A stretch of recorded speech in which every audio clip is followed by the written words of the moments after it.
I'm a native English speaker, so feel free to criticize my spelling and grammar. It may be needed. Also sorry for the wall of text. I didn't realize I wrote so much. So to set the scene, it's mid-October. Me and my friend are in year 7, UK school, and it's my friend's 12th birthday. Please bear in mind this was 8, nearly 9 years ago, so may not be exactly word for word. So I'm sitting with my friend about 5 minutes before the end of break, and she is as white as a sheet and tells me she feels like she's going to be sick. We decide, since our next teacher hated it when people came in late and would often give after school detentions for it, we'd inform her we were going to the nurse's office. So 2 things. The first thing being there was a weird policy that if someone went to the nurse's office they had to have someone from either the same lesson or sharing their next lesson with them to inform the teacher. The second thing is this teacher was known for being a hardest to students. For example, you weren't allowed to sit down until she said you could, and you had to take your blazer off even in mid-December with the windows open, and you could also only put your blazer back on if she said it felt cold enough. She often wore thick jumpers to school, sat the opposite side of the room to the windows, and was by the radiator. So yeah, she wasn't liked, and we had her for a double lesson. Back to the story. So we went to the teacher's classroom. Unfortunately she wasn't there, and it was now the end of morning break. So me and my friend purposely put ourselves at the end of the line entering the classroom and asked the teacher if it would be possible for me to take my friend to the nurse's office. Her response: "You should have gone during your break. It's not my issue, and she looks fine anyways. I think she's making it up so she can her birthday off school." My friend at this point is white and, I kid you not, is also looking slightly green. But we now can't go to the nurse's office because we'd need the teacher's permission to do so and would an after school detention or put in inclusion for a day. So we go in the classroom and sort our stuff out for the lesson. We should have just gone to the nurse's office, but we were naive year 7s. So it gets to the end of the lesson and my friend is now green and the teacher's seen it. So she goes, "Right then op, you can now take your friend to the nurse's office. Feel at least believe you when you say your friend's feeling sick." So she goes and stands by the door whilst we get our stuff together, and I see my friend start to heave, so just ram all my stuff in my bag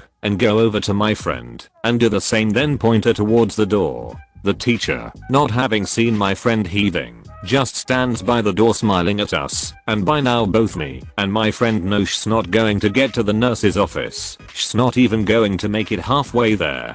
So we carry on thinking, she'll at least get to one of the bins dotted around school. Only we get to the door and my friend pukes all over the teacher's shoes. The shriek from the teacher was quite memorable, as was the silence in the corridor. See, the teacher had let us go to the nurse's office and lesson change over, so about 20 or so other students got full view of what happened. After that we just got told to go to the nurse's office. My friend got sent home, and I had to sit through another lesson of French with the teacher that now had it out for me specifically, which was fun.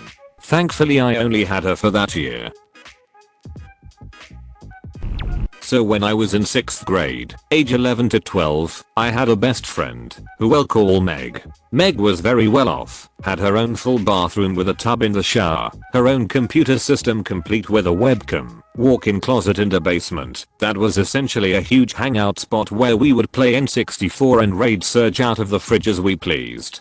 I wasn't well off at all, had a small room, none of my own electronics, and would play video games my mom would try hard to get from thrift stores for me and my brothers in the living room. It was always fine at my home, but it was very exciting to go to Meg's and see how the other half lived. After Christmas, Meg and I had gotten together at my house and were going through my stocking stuffers, socks, some stuffed animals, and a container of 2 glittery flavored chapsticks from Claire's, an overpriced jewelry store that was very popular at the time. Meg started gushing over the chapsticks instantly and started asking if she could try one.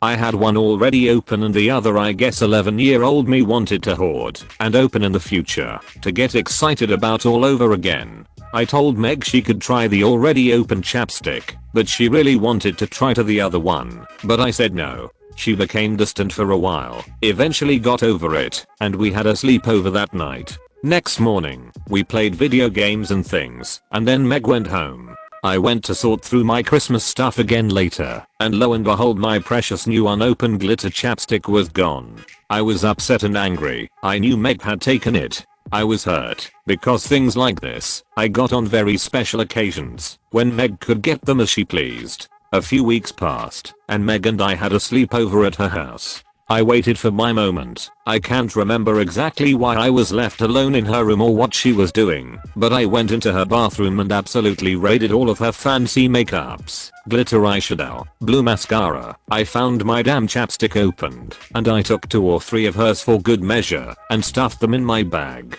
Looking back I realized it was a bit much to take, that many things of hers, but I still think she was a spoiled crap for stealing something I was so excited about, chapstick or not. I never ended up using anything of hers either, because I was too afraid she'd notice LMAO.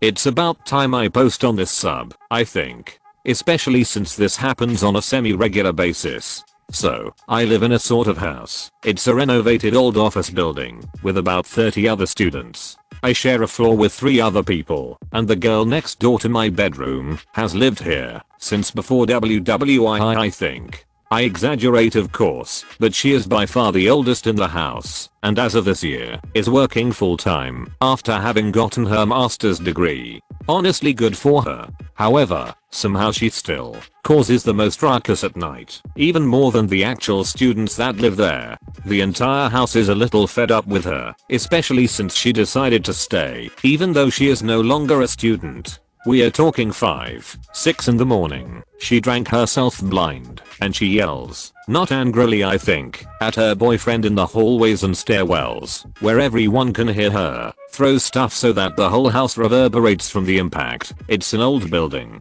Last night she was at it again, at 5:30, and kept being loud for an hour or so. Now, I gave up trying to sleep again, as soon as I saw the time. I know that my body would have woken me up in an hour or so anyway, since I've had a lot of morning shifts lately. So I've been listening, carefully. 3 hours later, they have not had a lot of sleep, but definitely enough to achieve REM. I'm texting my downstairs neighbor, and she gave me the okay. Time to blast rock music, and give my room a well-deserved vacuum. With the door open, the floor is vibrating. Made sure no one else was there who could have heard my noise, and I'm having another fulfilling morning. Thank you and goodbye. I'm a flight attendant for a major airline and the entitlement I encounter is crazy. This week, passengers were boarding the flight as usual, large roll-on bag on top, personal item underneath their seat. Then this lady comes on and half-asses her roll-on into the overhead bin. I mean, this bag is halfway sticking out from the bin. So we make an announcement, L and G, please make sure your bag is properly placed in the overhead bin. This flight will be full, and if the bag does not fit as we are closing bins, it will have to be checked. I can see the lady, and she looks at her bag and stares out the window again. A second and third announcement are made, just for her. I can't stop the boarding process to talk to her directly, so whatever. I would have to deal with her bag at the end of boarding. True to our word, the flight is completely full, and so are the bins. I approach her luggage and of course the bin does not close. I ask the general area whose bag I was holding as it does not fit as it's placed. That's my bag, but there's people's backpacks up there. Ask them to put them under their seat, so you can make it fit. Also there's a jacket behind my bag. My bag always fits up there, she says. There's nothing behind her bag. It's too long and won't fit perpendicular to the aisle, and the bin is full so I can't place it in sideways. So I tell her this, and ask what her final destination was, so I could check it there. She refuses to tell me, again repeating to make it work, do your job.